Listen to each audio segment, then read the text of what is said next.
जैसे ही third floor आया ना, लिफ्ट थप देने रुक गई। उस लिफ्ट का दरवाजा बंद हुआ तो हमको बाहर का व्यू नहीं दिखता था कि बाहर क्या हो रहा है, और जो भी पर्सन बाहर खड़ा होगा उसको अंदर का व्यू नजर नहीं आएगा कि अंदर क्या हो रहा है। लिफ्ट का दरवाजा खुला, ठक ठक ठक। इतने भरे हॉस्पिटल में ये कौन सा फ्लोर आ गया है जहाँ पर इतना अंधेरा छाया हुआ है। बहुत दूर से ना एक लाइट उनको दिखाई दी जो करिए ठक ठक ठक। अजीब सा एक सन्नाटा छाया हुआ है। जो थर्ड फ्लोर है ना, ये आधा जला हुआ लग रहा है। ऊपर लिफ्ट जाए या नीचे लिफ्ट जाए, लेकिन लिफ्ट चले तो सही, लेकिन लिफ्ट तो हिलने का नाम ही नहीं ले रही। वहाँ पर दूर एक औरत खड़ी है, वो बिना पैर हिलाए ना ऐसे सीधा पास आ रही है। मार डाल मुझे, मार डाल मुझे, मौत दे दे।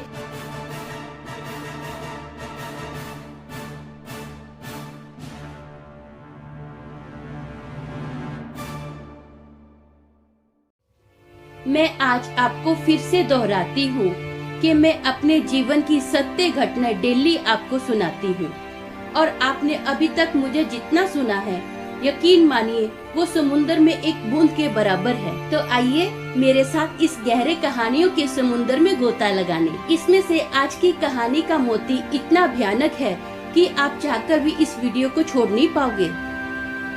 हेलो दोस्तों, मेरा नाम अमन है। मैं आप सभी का मेरे YouTube चैनल कहानी रंगमंच में स्वागत करती हूँ। उम्मीद करती हूँ कि आप सभी अच्छे और स्वस्थ होंगे। आप मेरे चैनल को लाइक कीजिए, शेयर कीजिए, कमेंट कीजिए, और हाँ, बेल आइकन को दबाना मत भूलना ताकि आपको आने वाले वीडियो की नोटिफिकेशंस मिलते रहे। दोस्तों, आज का जो किस्सा है वो मेरे जीवन का 11 साल पुराना किस्सा है। तब मैं और मेरे हस्बैंड अपनी फैमिली के साथ ही रहते थे। ये किस्सा मुंबई का किस्सा है। एक बार मेरी मम्मी की तबीयत बहुत ज्यादा खराब हो गई और हम लोगों ने मम्मी को हॉस्पिटल में एडमिट किया। मम्मी के बहुत सारे टेस्ट हुए और जब रिपोर्ट डॉक्टर के पास आई तो डॉक्टर ने हमको बुलाया और डॉक्टर ने रिपोर्ट देखकर बोला कि इनकी दोनों किडनियां खराब हो चुकी हैं, वो बहुत बुरे से सड़ चुकी हैं और इनको शुगर है, इसलिए इनकी बॉडी में ना क्यूटोन्स बढ़ गए हैं। अगर शुगर पेशेंट को एक भी क्यूटन हो जाए ना तो उसका बचना नामुमकिन होता है, और आपकी मम्मी की बॉडी के अंदर 2 क्यूटोन्स आ गए हैं, इसलिए इनकी पोजीशन बहुत खराब है। ये ज्यादा टाइम जी नहीं पाएंगे, इनके पास बहुत ही कम दिन है। अभी आप डिसीजन ले लो कि इनकी सेवा घर पर करनी है या आपको इनको हॉस्पिटल में ही रखना है। तो हमने बोला कि हम फैमिली से डिसाइड करके आपको बताते हैं। तो डॉक्टर ने बोला ठीक है। हम लोगों ने हमारे परिवार के सब सदस्यों को फोन किया और जो भी रिपोर्ट थी ना वो हमने व्हाट्सएप सबको कर दी थी। हमने बताया कि डॉक्टर ने ऐसा बोला है, अभी आप लोग बताइए कि क्या डिसीजन लेना है, मम्मी को घर पर लेकर आए या फिर मम्मी को किसी और डॉक्टर के पास दिखाएं। इस किस्से में मैं अपनी मदर इन लॉ को मम्मी बोलती हूँ। तो मेरे मम्मी की हालत तो बहुत ज्यादा खराब थी, तो पूरे घर वालों ने क्या किया, अपना पूरा जोर लगा दिया। जितने भी डॉक्टरों की पहचान थी ना, सब लोगों को उन लोगों ने डॉक्टरों से कंसल्ट किया कि क्या किया जाए। रिपोर्ट दिखाई गई तो सभी डॉक्टरों ने बोल दिया, जिन जिन के पास रिपोर्ट दिखाई गई थी, कि इनकी तबीयत तो बहुत ज्यादा खराब है, इनके पास तो बहुत ही कम समय है और अभी आप डिसीजन ले लो क्योंकि ये तो बच नहीं पाएंगे। साफ सीधा डॉक्टरों ने हमको बोल दिया था कि इनको घर पर रखना है कि हॉस्पिटल में रखना है। मेरे मम्मी की जो तबीयत थी ना, कई सालों से खराब थी, उनको बहुत शुगर थी और आज इतना बुरा दिन आ गया था कि हम लोगों को ये दिन देखना पड़ रहा था। मम्मी तकलीफ में ना बहुत तड़प रहे थे, हम लोग देख नहीं पा रहे थे। हमारी हालत मम्मी को देखकर और ज्यादा खराब हो रही थी। मेरे जो मम्मी थे ना, वो बहुत जोर जोर से दर्द के मारे चीखते थे, चिल्लाते थे। वो बोलते थे, मार डाल मुझे, मार डाल मुझे, मौत दे दे। वो ऐसा करते थे तो हमारी आंखों में ना आंसू आ जाते थे और बोलते थे, है रब्बा मुझे मौत दे दे, मुझे मार डाल, मुझे नहीं जीना है, मुझे बहुत तकलीफ हो रही है, प्लीज मुझे मार डाल। ऐसा बोलते थे। बाप रे बाप, अभी भी मेरी बॉडी के ना रोंगटे खड़े हो गए हैं ये सब बातें आपको बताते बताते। तो सोचिए उस टाइम पर उनकी तबीयत देखकर हमारा क्या हाल होता होगा। बस हम लोग मम्मी के सामने रोने की कोशिश नहीं करते थे, लेकिन फिर भी आंखों में आंसू आ ही जाते थे।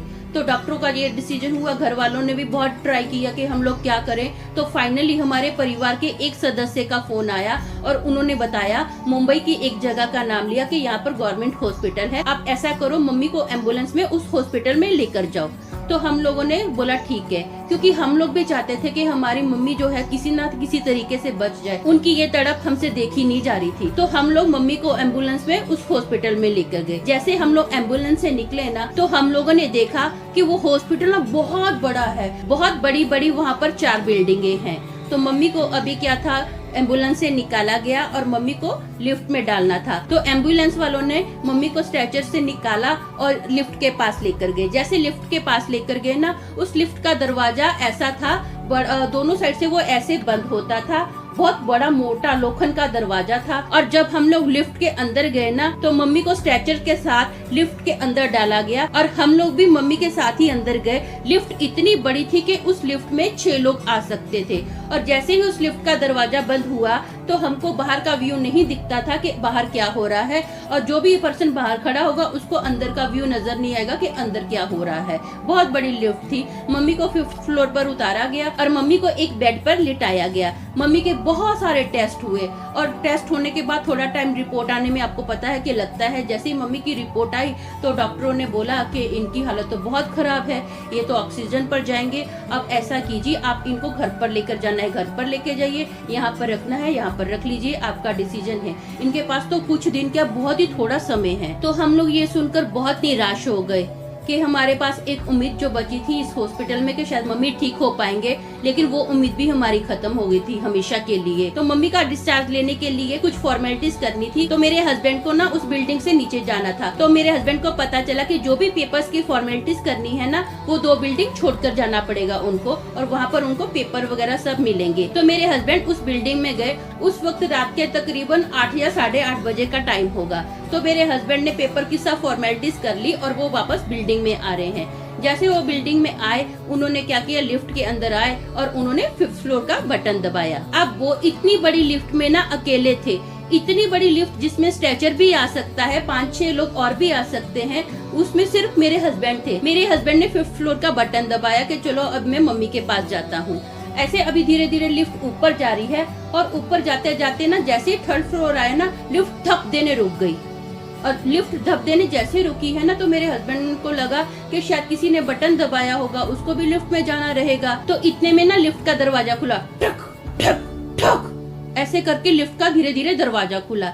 जैसे लिफ्ट का दरवाजा खुला ना, तो मेरे हस्बैंड लिफ्ट के अंदर से ही देख रहे हैं कि यहाँ फ्लोर पे ना बहुत अंधेरा है, बहुत ज्यादा अंधेरा है और अजीब सी यहाँ पर एक नेगेटिविटी छाई हुई है। मेरे हस्बैंड ये देखकर शॉक हो गए कि इतने भरे हॉस्पिटल में ये कौन सा फ्लोर आ गया है जहाँ पर इतना अंधेरा छाया हुआ है। हॉस्पिटल में अंधेरा कैसे छा सकता है? चलो एक आधी जगह की लाइट जा सकती है, पूरा फ्लोर पे लाइट गई हुई है, पूरा अंधेरा ही अंधेरा है और अजीब सी नेगेटिविटी छाई हुई है। अब ये फ्लोर जहाँ पर कोई भी नहीं था, अंधेरा ही अंधेरा था, तो बहुत दूर से ना एक लाइट उनको दिखाई दी जो करिए ठप ठप ठप, इतनी जोर जोर से उस लाइट का साउंड आ रहा है। और बहुत लंबा पैसेज है और पैसेज के आगे ना एक बड़ा सा वार्ड दिख रहा है जहाँ पर राइट साइड और लेफ्ट साइड पेशेंट्स के बेड पड़े हैं और उस बेड पर कोई भी पेशेंट नहीं है। और वो क्या है, जो लाइट ब्लिंक हो रही ना ढप ढप करके, उसी लाइट में उतना ही दिख रहा है। कम से कम 12 बेड एक साइड थे और 12 बेड दूसरी साइड थे और एक लंबी सी दीवार है, दीवार के पास वो लाइट है और अजीब सा एक सन्नाटा छाया हुआ है। और उस लाइट में ऐसा भी नजर आ रहा है कि ये जो 3rd फ्लोर है ना, ये आधा जला हुआ लग रहा है। अजीब सा कुछ जला हुआ, काले काले निशान पड़े हुए हैं। अब ऐसे डरावने माहौल में ना मेरे हस्बैंड बहुत डर गए थे। तो उन्होंने क्या किया, फटाफट लिफ्ट का ना दरवाजा बंद करने की कोशिश की। लिफ्ट का दरवाजा बंद करने के लिए एक बटन आता है ना, तो वो बटन दबा रहे हैं, धनाधन बटन दबा रहे हैं। वो बटन कोई रिएक्ट ही नहीं कर रहा, तो उन्होंने 5th फ्लोर का बटन दबाया। 5th फ्लोर का बटन दबाया तो भी लिफ्ट का दरवाजा बंद ही नहीं हो रहा है। मेरे हस्बैंड फुल ट्राई कर रहे हैं कि किसी न किसी तरीके से ये दरवाजा बंद हो जाए, भले ऊपर लिफ्ट जाए या नीचे लिफ्ट जाए, लेकिन लिफ्ट चले तो सही, लेकिन लिफ्ट तो हिलने का नाम ही नहीं ले रही। तो ऐसा करते करते मेरे हस्बैंड ने नोटिस किया कि जो वो लॉन्ग सा पैसेज दिख रहा था ना, उस पैसेज के आगे ही एक जहाँ पर पेशेंट के बेड पड़े थे और लंबी सी दीवार थी ना, वहां पर दूर एक औरत खड़ी है। एक औरत खड़ी है जिसके बाल पूरे आगे हैं और उसने गाउन पहना हुआ है। और पहले तो वो ना क्या थी, हल्की हल्की सी दिख रही थी, काली काली सी, दूर से परछाई दिख रही थी। अब कम लाइट है तो आपको पता है कि कैसा दिखेगा। धीरे धीरे वो पूरा विजन उनका क्लियर हो गया और उन्होंने देखा कि यहाँ पर तो बाप रे बाप, ये क्या मैंने देख लिया है, जरूर कोई भूतनी खड़ी है। और वो जो भूतनी थी ना, अब क्या हो रहा था, वो बिना पैर हिलाए ना ऐसे सीधा मेरे हस्बैंड के पास आ रही है। तो अब मेरे हस्बैंड मन ही मन में सोच रहे हैं कि मुझे कोई तो डिसीजन लेना पड़ेगा, मुझे या तो इसके साथ फाइट करनी पड़ेगी या फिर मुझे ऐसा करना पड़ेगा, मुझे नीचे जाना पड़ेगा या फिर ऊपर जाना पड़ेगा। अगर मैं नीचे गया तो मुझे भागते भागते 3 फ्लोर क्रॉस करने होंगे, अगर मैं ऊपर गया, ऊपर चढ़ना जो कि बहुत ही मुश्किल है, तो मुझे 2 फ्लोर पर जाना रहेगा। लेकिन उन्होंने डिसीजन लिया कि मेरी माँ ऊपर मतलब 5th फ्लोर पर है, मुझे मेरी माँ के पास जाना है, उनकी हालत बहुत खराब है। तो उन्होंने डिसीजन लिया कि चाहे आज भले मेरी जान पर आ जाए, लेकिन मेरी माँ के पास थोड़ा ही समय है, मैं अपनी माँ के पास जाऊंगा, मैं मेरी माँ को ऐसे नहीं छोड़ सकता हूँ। और ये जो लड़ाई है वो मेरी नहीं है, आज मुझे मेरी माँ के पास जाना है। तो उन्होंने लिफ्ट से बाहर निकलकर भागना स्टार्ट किया, और जो सीढ़ियाँ थी ना वो पैसेज पे लगती हुई थी, तो वो सीढ़ियों से उनको ना वो भूत के सामने से होकर जाना था। तो मेरे हस्बैंड ने अब भागना स्टार्ट किया। जैसे भागना स्टार्ट किया तो मेरे हस्बैंड ने नोट किया वो भूत की स्पीड भी और फास्ट होगी। तो भागते भागते भूतनी भी अभी फास्ट भाग रही है। जैसे वो भूतनी मेरे हस्बैंड के सामने आ रही थी ना, तो मेरे हस्बैंड ने फट से राइट ले लिया और वो 4थे माले पर फट से भाग गए सीढ़ियों से, और फिर फटाफट वो 5वें माले पर आए। जब मैंने देखा मेरे हस्बैंड को ना, मेरे हस्बैंड की हालत बहुत खराब थी, अजीब सा सांस ले रहे थे, अजीब का उनके चेहरे पर डर था। तो मैंने बोला क्या हुआ? तो बोले मम्मी का ना ये डिस्चार्ज पेपर हो गया है, ऐसा करते हैं अभी हम लोग थोड़े ही टाइम में 4-5 मिनट के बाद मम्मी को स्ट्रेचर पर डालेंगे और हम लोग घर चले जाएंगे। तो मैंने बोला ठीक है, और मेरे हस्बैंड ने मेरे को फटाफट साइड पर लेकर गए। 2-3 मिनट के अंदर ही पूरी स्टोरी बता दी कि उनके साथ जो जो भी हुआ है। तो अभी एम्बुलेंस वाले आए और उन्होंने मम्मी को स्ट्रेचर पर डाला, और हम लोग फिर से लिफ्ट से आ रहे थे। जैसे ही 3रा माला आया ना, तो लिफ्ट ठक ठक ठक ऐसे कर करके चलना स्टार्ट हो गई। तो जैसे ही लिफ्ट ना ऐसे ठक ढक ढक कर रही है, तो मेरा दिमाग बहुत खराब हो गया। मेरा दिल कर रहा था कि इसको भूतनी को ना मजा चखाती हूँ, इसको छोड़ू नहीं। लेकिन हमारे हालात आज ऐसे नहीं थे कि हम इसके साथ फाइट करें, हमें अपनी मम्मी के बारे में सोचना था, हमें अपनी मम्मी को देखना था। तो फाइनली हम लोग अभी नीचे उतरे और मम्मी को एम्बुलेंस में डाला गया। और जैसे ही मम्मी को एम्बुलेंस में डाल रहे थे ना, तो जो नर्स थी ना वो मम्मी को ऑक्सीजन लगा रही थी। तो मेरे हस्बैंड ने ना एम्बुलेंस वाले को पूछा कि क्या हुआ, यहाँ पर 3रे माले पे कोई प्रॉब्लम है क्या? तो एम्बुलेंस वाले ने बोला क्यों, आपके साथ भी कुछ हुआ? तो मेरे हस्बैंड ने ना एम्बुलेंस वाले को पूरा किस्सा बताया। तो एम्बुलेंस वाले ने बोला हाँ सर, ये तो रोज का नाटक हो गया है, यहाँ पर डेली कुछ ना कुछ मुझे सुनने को मिलता है। यहाँ पर है 3rd फ्लोर पर कुछ तो गड़बड़ है, मैं तो कभी वहाँ पर अकेला नहीं जाता हूँ। मैं आज तक, मुझे 2 साल हो गए हैं, मैं लिफ्ट में अकेला नहीं गया हूँ, क्योंकि मैंने तो इस हॉस्पिटल के बारे में पहले ही दिन सुन लिया था। तो मैंने उसी दिन से डिसीजन ले लिया कि जब तक इस लिफ्ट के अंदर 4-5 लोग नहीं होंगे ना, मैं इस लिफ्ट के अंदर घुसूंगा ही नहीं, और मैं 3रे माले पर कभी जाऊंगा ही नहीं।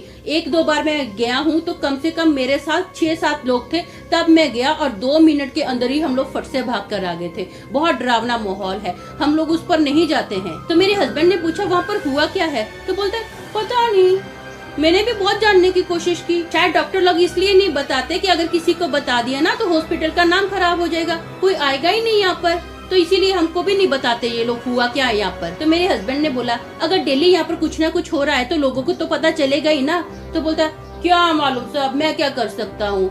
इतना बोलकर अब मेरे मम्मी को उन लोगों ने एम्बुलेंस में डाला, और हम लोग, हमारा जो घर था बहुत दूर था, हम लोग कम से कम 10:30-11 बजे के पास घर पर पहुंचे। जब मम्मी को घर पर लेकर गए तो मम्मी ऑक्सीजन पर थे, और मम्मी की हालत बहुत ज्यादा सीरियस थी। सब लोग मम्मी को देखकर रो रहे थे। मम्मी बस ऐसा लग रहा था कि हम एक लाश घर पर लेकर गए हैं। और सुबह ही मम्मी की 5 बजे डेथ हो गई। एक तरफ माँ सीरियस थी और दूसरी तरफ ये भूत। बहुत ही गंदा और बहुत ही काला दिन था हमारी जिंदगी का ये। तो आपने मेरी जिंदगी के बारे में तो थोड़ा जान ही लिया है। अब उसी टॉपिक पर थोड़ी कविता भी सुनिए। ये कहानी रंगमंच का स्टाइल है, थोड़ी जिंदगी थोड़ी कविता। चोरों की नाई घात करने और मार डालने भूत आ खड़ी है। चोरों की नाई घात करने और मार डालने भूत आ खड़ी है। एक तरफ माँ बीमार थी और दूसरा मेरी जान पे पड़ी है, और दूसरा मेरी जान पे पड़ी है।